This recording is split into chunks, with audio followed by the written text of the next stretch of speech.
Hello viewers, আসসালামু আলাইকুম। তো আজকে একটু ছোটবেলার কথাই বলি।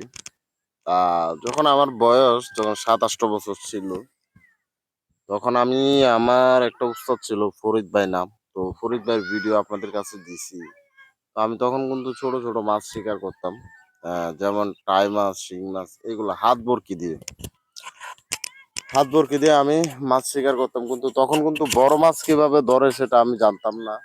তো একদিন আমাকে ফরিদ ভাই বলল যে, "ভাই যে কিভাবে আ আমরা মাছ ধরতে পারি?" তো ফরিদ ভাই বলতেছে, "ভাই ছোট মাছ কি জন্য ধরো?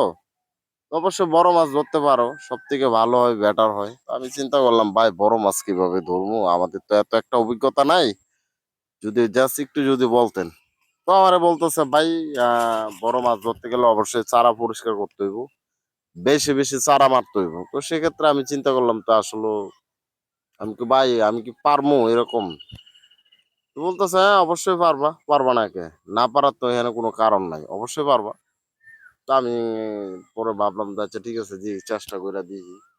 মাছ ধরতে পারলে তো ভালোই। পরে আমি ১ম দিন আ যে চারা করছিলাম, তো ভালো মতন পরিষ্কার করছিলাম। করার পরে একদম ক্লিয়ার করছিলাম পরিষ্কার কইরা। তো ক্লিয়ার করার পরে আ এসকে চারা মারছিলাম।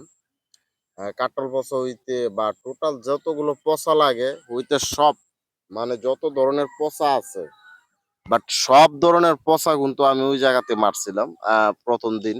১ম দিনে কিন্তু ইনশাআল্লাহ একটা মিরকা মাছ মানে আমাদের গ্রামের ভাষায় বলা হয় মিরকা মাছ, অন্য চিটাঙের ভাষায় বলা হয় যে এটাকে মাল মাছ।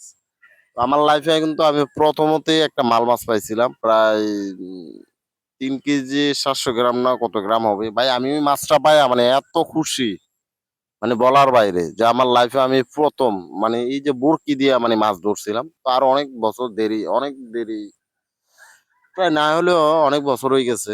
তো এরপর থেকে আমি আল্লাহর রহমতে মাছ ধরার আমার একটা অভিজ্ঞতা হয়ে গেছে।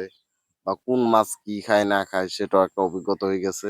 তো বাট সেক্ষেত্রে আমি ইনশাল্লাহ এখন সব ধরনের মাছ আমি শিকার করতে জানি। ছোট বড় সব ধরনের মাছ। তো সবাই কিন্তু ছোট বড় মাছ দেয় না, ভিডিও দেয় না। কিন্তু আমি ইনশাল্লাহ সব ধরনের মাছের ভিডিও দেই। যদি আমার ভিডিওটা যদি আপনাদের ভালো লাগে অবশ্যই বেশি, বেশি লাইক করবেন আর শেয়ার করবেন। তো এতটুকুই, সবাই ভালো থাকবেন। আসসালামু আলাইকুম।